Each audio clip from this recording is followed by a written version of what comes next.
तीन तिघाडा आणि काम बिघाडा असं काहीसं चित्र मवियाचं झालेलं दिसतंय। विधान परिषद आणि राज्यसभेच्या प्रत्येकी एका जागेवरून तिन्ही पक्षांची 3 मतं पाहायला मिळत आहेत। मे महिन्यात होणाऱ्या विधान परिषदेच्या निवडणुकीत उद्धव ठाकरेंना पुन्हा निवडून आणण्यासाठी ठाकरेंच्या सेनेने चंग बांधलाय, तर राज्यसभेवर शरद पवारांना पाठवण्यासाठी पवार गट आणि ठाकरेंचा पक्ष आग्रही आहे। मात्र संख्याबळानुसार भागीदारी मिळावी असा आग्रह काँग्रेसच्या नेत्यांनी धरल्याचं कळतंय। पवार आणि ठाकरेंना प्रत्येकी एक जागा मिळाल्यास दुसऱ्या क्रमांकाचा पक्ष असलेल्या काँग्रेसच्या हाती काय पडणार असा प्रश्न काँग्रेस जन विचारतात। पवारांनी विलीनीकरणावरही भूमिका स्पष्ट करावी अशी मागणी काँग्रेसने केली आहे। तर प्रत्यक्ष निवडणुकीत क्रॉस वोटिंगचंही मवियासमोर आव्हान असेल, त्यामुळे मवियाचे नेते हा तिढा कसा सोडवणार पाहणं महत्त्वाचं आहे।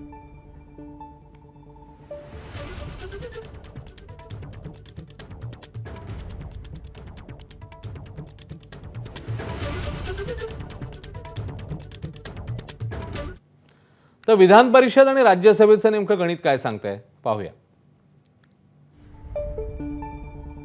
महायुतीकडे 235 तर मवियाकडे 48 आमदारांचा संख्याबळ आहे।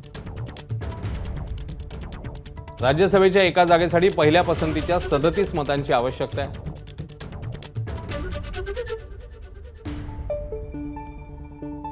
विधान परिषदेच्या एका जागेसाठी पहिल्या पसंतीच्या 29 मतांची गरज आहे। संख्याबळानुसार महायुतीला 6 जागा मिळू शकतात। मवियाची मतं एकसंध राहिली तर दोन्हीकडे एक एक उमेदवार निवडून येऊ शकतो।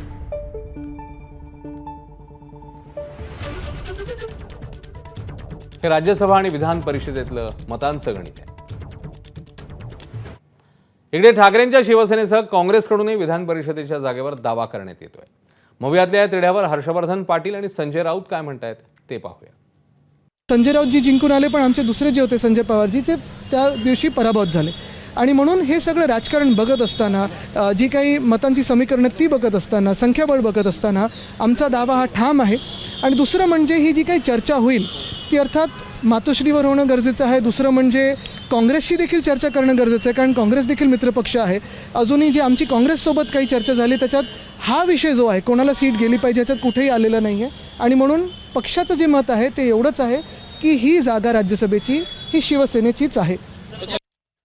राज्यसभेमध्ये काँग्रेस आघाडीला एक जागा मिळणार आहे, काय वाटते की ती जागा त्यावर महाविकास आघाडीची आणि इंडिया अलायन्सची बैठक होईल आणि त्यामध्ये आम्ही मित्रपक्ष बसून याबद्दल चर्चा अंती निर्णय घेऊ। शरद पवारांना काँग्रेस सपोर्ट करणार आहे का? काँग्रेस सपोर्ट करते का शरद पवारांना? हे आता चर्चेच्या आधी कोणत्याही प्रकारचं विधान करणे चुकीचं आहे। तर ठाकरेंच्या शिवसेनेचे खासदार संजय राऊत यांनी राज्यसभेसाठी शरद पवार आणि विधान परिषदेसाठी उद्धव ठाकरेंचं नाव प्रमोट करताना नेमकं काय म्हटलंय तेही बघूया। कठीण कशा करता असेल, राज्याचे माजी मुख्यमंत्री आहेत, शिवसेना पक्ष प्रमुख आहेत, त्याच्यामुळे विधान परिषद कोणी लढवायची, राज्यसभा कोणी लढवायची या संदर्भात मी म्हटलं ना, निर्णय घेतला जाईल। शिवसेनेचं संख्याबळ सगळ्यात जास्त आहे। विधान परिषदेमध्ये माननीय उद्धव ठाकरे यांनी जावं अशी आमच्या सगळ्यांची इच्छा आहे। त्या संदर्भात आम्ही उद्धवजींना विनंती करू आणि पुढे काय ते पाहू। राज्यसभेच्या निवडणुका जाहीर झाल्या, थोड्याच कालावधीमध्ये विधान परिषदेच्या निवडणुका सुद्धा जाहीर होतील। महाविकास आघाडीच्या वाट्याला एक जागा राज्यसभा आणि एक जागा विधान परिषदेची येण्याची शक्यता आहे।